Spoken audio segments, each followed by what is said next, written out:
त्या पदावर आपले ओबीसी बांधव जायला सुरुवात झाली आणि या प्रस्थापित समाजाच्या पोटात दुखायला सुरुवात झाली. या राज्यामध्ये या देशामध्ये 7% असणारा ओबीसी समाज 1931च्या जनगणनेनुसार त्या देशामध्ये 54% असणारा ओबीसी समाज आज 60% सुद्धा समोर गेला असेल. परंतु आपल्याला हिणवलं जाते, आपल्यावर आरोप केले जातात, आपल्याला म्हटलं जात आहे वंजारी कुठं 0.5% आहे.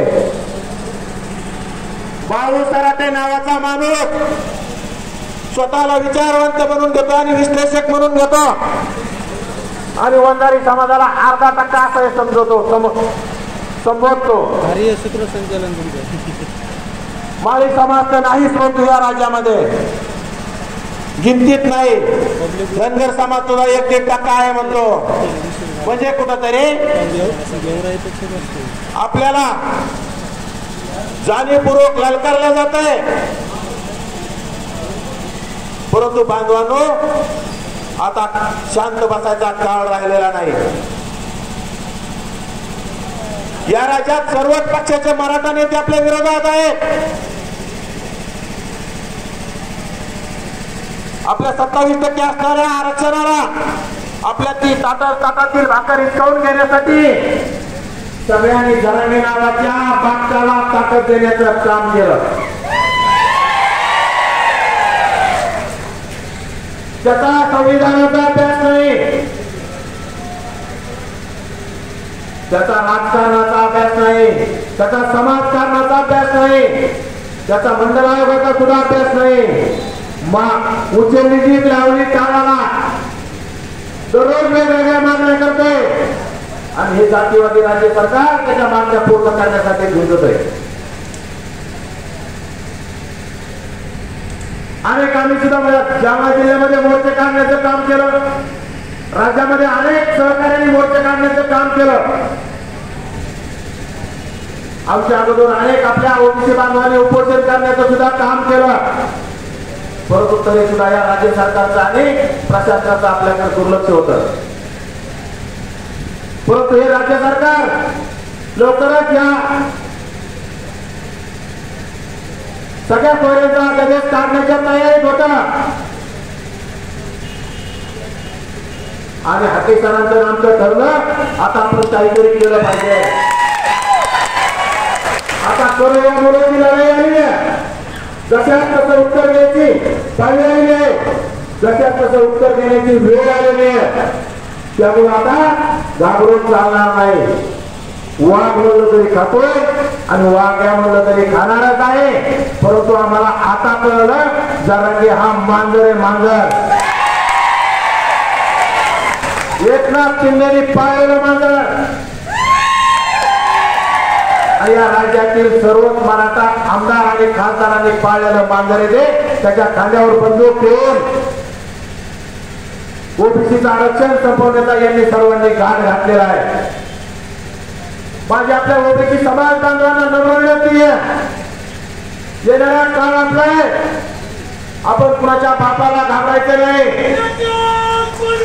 आपण 7% आहोत या राज्यामध्ये, या देशामध्ये आपण 7% आहोत. आपल्या नेत्यांना हिरवलं जातं, आपल्या कार्यकर्त्यांना धमकवलं जातं, आपल्या नेत्यांची घरं जाळण्याचा प्रयत्न होतोय. आपल्या अनेक कार्यकर्त्यांच्या व्यवसायांची जाळपोळ या बीड जिल्ह्यातून केली. अनेक नेत्यांच्या गाड्या जाळण्याचं काम या राज्यामध्ये झालं. अनेक नेत्यांच्या गाड्या फोडण्याचं काम या राज्यामध्ये झालं. ती झुंडशाही मनोज जरांगे नावाच्या मागणांनी समोर आली. या राज्यामध्ये अनेक वर्षापासून असणारा मराठा समाज, आपल्या सोबत असणारा मराठा समाज कुठेतरी जरांगे नावाच्या माणसानं आपल्या विरोधात काम केल्यामुळे आज सर्व समाजामध्ये भीती निर्माण होण्याचं काम झालं. गेल्या अनेक वर्षापासून ते स्वतंत्र झाल्यापासून आपण यांनाच निवडून देत आलो, यांचंच नेतृत्व मान्य करत आलो. तर पण आपल्या विरोधात त्यांनी षडयंत्र करायला सुरुवात केली. आपण मागतो काय, आम्हाला एखादं ग्रामपंचायतचं सदस्य करा, एखाद्या ग्रामपंचायतचा सरपंच करा, जास्तीत जास्त पंचायत समिती सदस्य करा, सभापती करा, जिल्हा परिषद मेंबर करा, जमलं तर जिल्हा परिषद अध्यक्ष करा. तुमच्या मनावर आम्ही तिथं पाहिजे तिथं तयार करू, तरी पण याला ते होत नाही. कारण मंडळ आयोगाने दिलेल्या आपल्याला 27% आरक्षणानुसार आपल्याला शिक्षणामध्ये सवलती मिळू लागल्या, नोकऱ्यामध्ये सवलती मिळू लागल्या, नोकऱ्यामध्ये आरक्षण मिळू लागलं, शिक्षणामध्ये आरक्षण मिळू लागलं. म्हणून आपला समाज कुठेतरी शिकून हुशार होऊ लागला. आणि प्रतिनिधित्व करत असताना एखाद्या पदावर बसल्याच्या नंतर मराठा समाजाला सुद्धा, मराठा समाजाच्या नेत्याला सुद्धा दाब विचारण्याचं काम करू लागला. म्हणून यांच्या पोटात दुखायला सुरुवात झाली. जोपर्यंत त्यांचा ताटा खाल्लं मांजर होतो तोपर्यंत यांनी आपल्याला आरक्षणामध्ये आपल्याला कुठेतरी विरोध केला नाही. परंतु आपण कुठेतरी आता स्वकर्तृत्वाने करायची तयारी ठेवायला सुरुवात केली आणि विरोध करायला सुरुवात केली.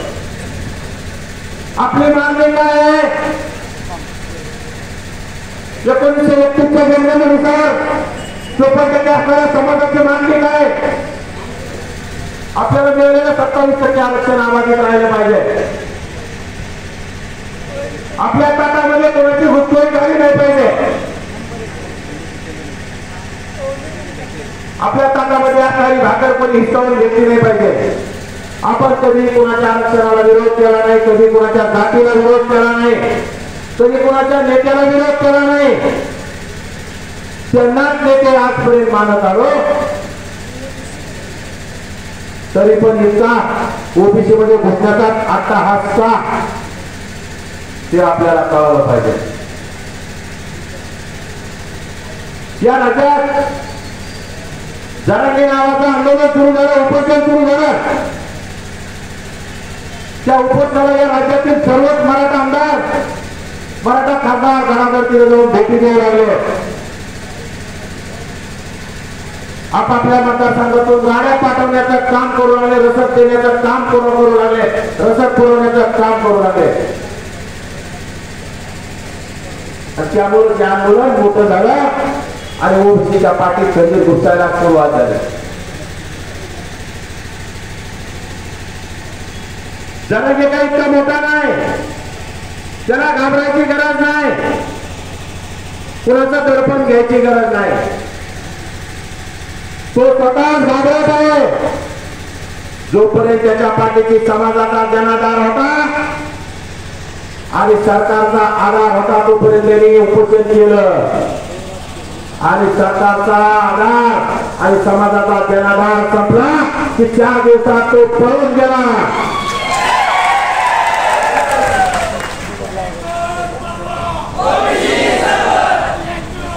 जो माणूस डॉक्टरांनी सगळ्या लावायची म्हणलं लावून घेत नव्हता, डॉक्टरांना तपासून देत नव्हता, तो अवघ्या 4-3 दिवशी त्यांनी सगळं लावून घेतले. 4थ्या दिवशी त्या उपद्रवातून फळ काढण्याचं काम केलं. हे आपल्या एकजुटीचा फलित आहे. तुम्ही आमच्या उपोषणाला भेट दिल्याचं फलित आहे आणि आपण एकत्र आल्याचा फलित आहे. आणि आपण जर असंच एकत्र राहिलो तर जरांगे कुठं गेलेला तुम्हाला दिसेल.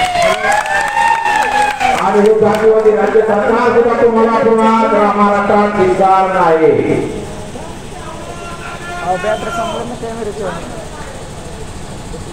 आपण या मराठा नेत्यांना जातीवादी का म्हणायला लागलो? आम्ही सुद्धा 10 वर्ष उपोषण केलं. आम्ही काय माणसं नव्हतो का?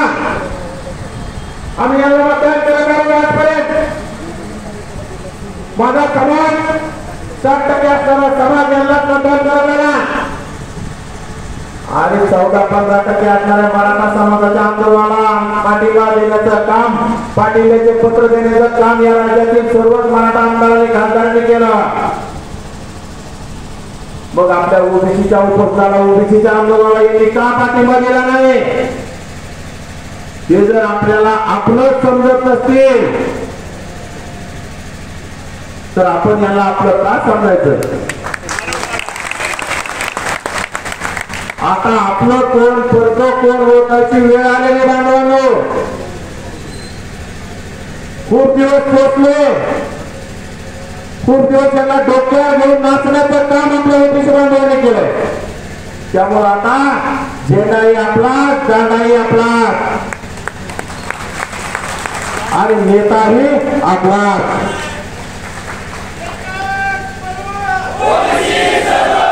आम्ही काही खासदार आमदाराचे लेकर नाही आहोत. हाकेसर असतील, मी असतील, आम्ही सुद्धा गरिबाचे लेकर आहोत, शेतकऱ्याचे लेकर आहोत, एक मागास प्रवर्गातले लेकर आहोत. आणि आरक्षण कुणाला मागता येत असतं? जो जातीने मागास असतो अशा लोकांना आरक्षण देता येतं. आणि अशा लोकांना आरक्षण देण्याची घटनेमध्ये तरतूद भारतरत्न डॉक्टर बाबासाहेब आंबेडकरांनी केली आहे. आज आरक्षण कोण मागते? ज्या समाजाचे या राज्यामध्ये 150 पेक्षा जास्त आमदार आहेत, 48 पैकी 32 खासदार या राज्यात मराठ्यांचे, मंत्री त्यांचे जास्त, मुख्यमंत्री त्यांचा. भारत स्वतंत्र झाल्यापासून आजपर्यंत मुख्यमंत्री सुद्धा त्यांचे जास्त झाले. साखर कारखाने या राज्यामध्ये 200 पेक्षा जास्त असणाऱ्या साखर कारखान्यापैकी 90% साखर कारखाने कोणाचे? मराठ्यांचे. सूतगिरण्या कोणाच्या? महाराष्ट्रातल्या. शिक्षण संस्था कोणाच्या? मराठ्यांच्या. जिल्हा परिषदा कोणाच्या ताब्यात? पंचायत समिती कोणाच्या ताब्यात? मग आरक्षण कोणाला मागते? ते काहीतरी मनाला लागलं पाहिजे मागणाऱ्यांनी आणि त्याला मार्गदर्शन करणाऱ्या नेत्याने सुद्धा कोणतरी मनाला लागण्याचं काम केलं पाहिजे. मला एका गोष्टीची खंत आहे. 1993-94 मंडळात जेव्हा लागू झाला तेव्हा या राज्याचे मुख्यमंत्री शरदचंद्र पवार साहेब होते. आजपर्यंत आम्ही पवार साहेबांना मानत आलो. पवार साहेब पुरोगामी विचाराचे आहेत.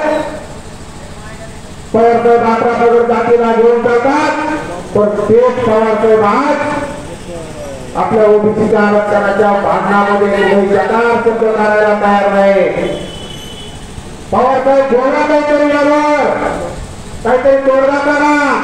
तुम्ही या राज्यामध्ये श्रेष्ठ आहात किंवा महाराष्ट्र तुमच्याकडे श्रेष्ठ म्हणून बघतोय आणि तुम्ही यामध्ये तोडगा काढला पाहिजे. नाहीतर या महाराष्ट्राला सुद्धा वाटत नक्कीच यामध्ये आपला सुद्धा हात आहे का? जरांगे नावाच्या आंदोलनामध्ये आपला सुद्धा वाटा आहे का? कारण या राज्यात पवार साहेबांच्या पक्षाच्या अनेक आमदारांनी, अनेक खासदारांनी जरांगेच्या आंदोलनाला पाठिंबा देण्याचं काम केलं. शिवसेनेच्या खासदार आमदारांनी पाठिंबा देण्याचं काम केलं. भाजपच्या खासदार आमदारांनी पाठिंबा देण्याचं काम केलं. सर्वच पक्षाच्या आमदार खासदारांनी पाठिंबा देण्याचं काम केलं. परंतु जर पवार साहेब पुरोगामी विचाराचे आहे तर त्यांचे आमदार खासदार कशाच्या जरांगेच्या आंदोलनाला पाठिंबा देतात? हा आम्हाला पडलेला प्रश्न आहे आणि यावर पवार साहेबांनी आम्हाला उत्तर दिलं पाहिजे, काहीतरी बोललं पाहिजे. त्यासाठी काही 2-5 दिवसापूर्वी पवार साहेबांना विनंती करण्यासाठी पवार साहेब हे भांडण सोडा, राज्यामध्ये भांडण लागलंय, ती मागणी करण्यासाठी आपले ओबीसीचे दैवत आनंद छगनरावजी भुजबळ साहेब पवार साहेबांना भेटले. तरी पण पवार साहेब बोलत नाही. नुकतेच पवार साहेब कुठतरी आता एसटीच्या आरक्षणावर पवार साहेबांनी काहीतरी मौन पाळून गेलं, सोडलंय. पवार साहेब काहीतरी एसटीच्या आरक्षणावर बोलले, परंतु पवार साहेब एसटीचं आरक्षण नंतर राहील, ते तर आम्हाला मिळालंच पाहिजे. परंतु आजचं आमचं जे आमच्या ताटात असणारे आमची भाकर जर तुम्ही हिसकावून घेता का, त्यासाठी जर आपल्या पक्षाचे आमदार जर पाठिंबा देत असेल तर आम्ही काय समजायचंय?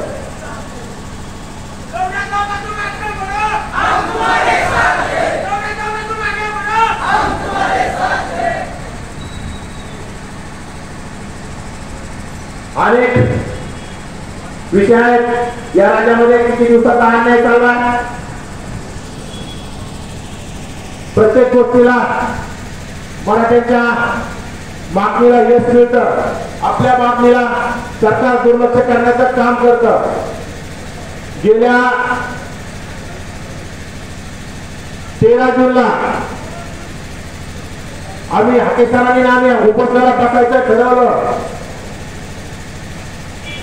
आणि डोक्यावर पाणी जाऊ लागलं आणि आपलं पूर्ण आरक्षण निश्चित घेण्यात प्रमाण वाढलं होतं, प्रयत्न वाढले होते, म्हणून कुठेतरी आम्ही 13 जूनला उपोषणाला बसण्याचा निर्णय घेतला आणि वडील या गावात अगदी आंतरवाली सराटीच्या वेशीवर आम्ही उपोषणाला बसण्याचा निर्णय घेतला आणि उपोषणाला आम्ही बसलो।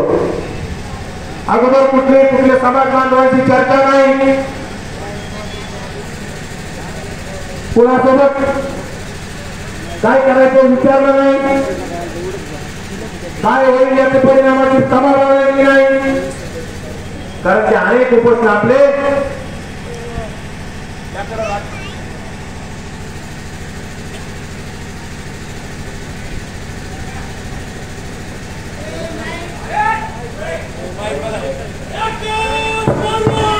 त्याकडं राज्यातील प्रस्थापितांनी आणि नेत्यांनी दुर्लक्ष केलं।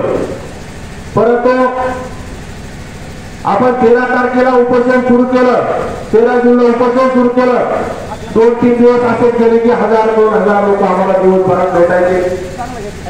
नंतर त्या जिल्ह्यातील काही मंडळींना आमची जीव आली, ज्यामध्ये आमचे सतीश बाप्पा मुंडे असतील, आमचे संजय भैया आंबे असतील, यांच्यासारख्या अनेक तरुण मंडळींना या आंदोलनाची कुठेतरी कीव आली आणि आपले कुठेतरी ओबीसी समाज बांधव आपल्या हक्कासाठी आपल्या न्यायासाठी उपोषणाला बसलो, यांना आपण भेटलं पाहिजे। आणि त्यांनी नक्कीच वरवणी असं शिरूर कासार असं या भागातून गाड्या भरून आणायला सुरुवात केली आणि आमच्या आंदोलनाला वाढता पाठिंबा मिळायला सुरुवात झाली। 1-2 दिवस गेले, मीडियामध्ये आंदोलन माहिती होऊ लागलं, प्रसार माध्यमाने दाखवायला सुरुवात केली। नंतर लोकनेते आदरणीय पंकजाताई साहेब आणि धनंजयरावजी मुंडे साहेब यांनी आमच्या उपोषणाला अचानक भेट देण्याचं काम केलं आणि पूर्ण वातावरण फिरलं आणि या राज्यातून त्या उपोषणाकडे पूर्ण लोक यायला सुरुवात झाली आणि प्रसार माध्यमाने पूर्ण राज्यामध्ये लाईव्ह दाखवायला सुरुवात केली। मग कुठेतरी दुर्लक्ष करणारं राज्य सरकार आणि जातीवाद करणारे मुख्यमंत्री आणि जातीवादी असणारे सर्वच नेते यांनी ठरवलं आणि आमच्याकडे शिष्टमंडळ पाठवायला सुरुवात केली। सुरुवातीला काही मंत्री आले, त्यांनी आम्हाला विनंती केली आपण मुख्यमंत्री साहेबांकडे जाऊ आणि तुमच्या मागण्याला आपण सकारात्मक निर्णय घेण्याचा प्रयत्न करू। आम्ही दोघांनी सांगितलं आम्हाला विड्यात काढू नका, आम्हाला मुख्यमंत्र्यांकडे चर्चेला यायचं आणि आंदोलन मोडीत काढण्याचा प्रयत्न होत आहे आणि जरांगीच्या आंदोलनाला 2-2 दिवसात शिष्टमंडळ मंत्र्यांचं शिष्टमंडळ गाड्याची गाड्या येऊन लोकांना घालण्याचं काम करतात आणि त्याच्या पूर्ण मागण्याचं काम करतात। जरांगे सुद्धा आंदोलक आहे, आम्ही सुद्धा आंदोलक आहे, परंतु या राज्यात लाडक्या अनेक योजना यायला सुरुवात झाल्या। जशी आज सरकार लोकांचे जातीवाद केलेल्या मुख्यमंत्र्यांना त्या मुख्यमंत्र्यांनी गद्दारीचा ठसा बसवण्यासाठी जरांगे नावाचा माणूस पुढे गेला आणि मराठा समाज पूर्ण करण्याचा प्रयत्न केला, परंतु त्यामुळं ओबीसी समाज पूर्ण त्याच्यापासून बाजूला गेल्याचं काम झालं आणि आता कुठेतरी या राज्याला फसवण्यासाठी त्यांनी लाडक्या योजना काढण्याचं काम केलं। त्यामध्ये लाडकी बहीण योजना, लाडका भाऊ योजना आणि काही दिवसापूर्वी त्याचं नाव घोषित केलं नव्हतं, परंतु लाडका आंदोलक योजना त्या राज्यामध्ये त्यांनी अंमलात आणली होती। परंतु त्यांचा लाडका आंदोलक जसं ओबीसीचं वादळ एकत्र झालं, ओबीसी विद्यार्थी सर्व एकत्र आले आणि लाडक्या आंदोलनाने चौथ्या दिवशी उपोषणापासून पळ काढण्याचं काम केलं आणि आता मला तर वाटत नाही ते पुन्हा उपोषणाबद्दल म्हणून आता त्याला भीती वाटायला लागली. अनेक लोकांना त्यांनी फसवण्याचं काम केलं या राज्यामध्ये, त्याच्या स्वतःच्या सहकार्यांना फसवण्याचं काम केलं. त्याच्यावर 2 दिवसापूर्वी काहीतरी 420चा गुन्हा दाखल झालेला आपल्याला प्रसार माध्यमातून माहीत झालंय. आणि जशी 420चा गुन्हा दाखल झालेला माहीत झालं, आता बाळांनी निघल्याचं माहीत झालं, पठ्ठ्याने पळ काढायला सुरुवात केली. मला तर वाटलं होतं हिमालयात जाऊन बसतो काय नाही, आता तिथून उठलाय हॉस्पिटलमध्ये जाऊन बसत. आणि मला तर वाटतं नक्कीच आता कुठेतरी गायब झाली पठ्ठ्याला पर्याय नाही, कारण की आधी केलं की कुणाचीही माती व्हायला सुरुवात होत असते.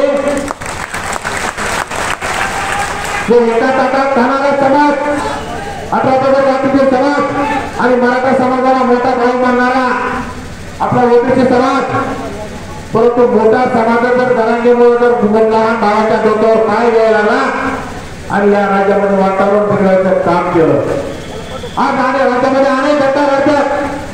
आपल्या माझ्या गावामध्ये गंगावतल्या गावामध्ये नाभिक समाजाचे दुकानं फोडण्याचं काम केलं, काही ठिकाणी दुकानात जाळण्याचं काम केलं.